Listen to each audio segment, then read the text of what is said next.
It is estimated that by the end of this year, over 1 billion AI agents will be deployed. That's the big one. Yeah.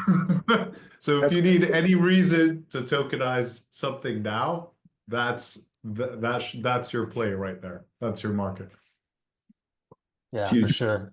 huge point. Yeah, I remember I was at a conference, I think 3 years ago, and they were discussing how in the future, tokenization would be able to automate investments, basically, where you have let's say a building in Miami. There will be bots, so like AI bots that will scan the entire globe for assets that meet a specific criteria.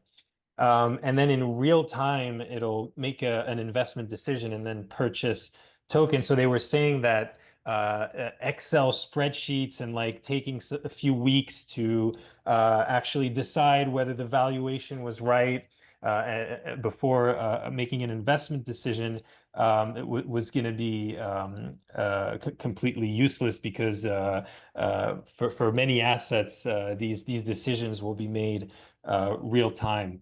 And since then we've seen AI progress a lot in that respect. So maybe the death of Excel for most investment professionals, and more programming of AI bots for that too.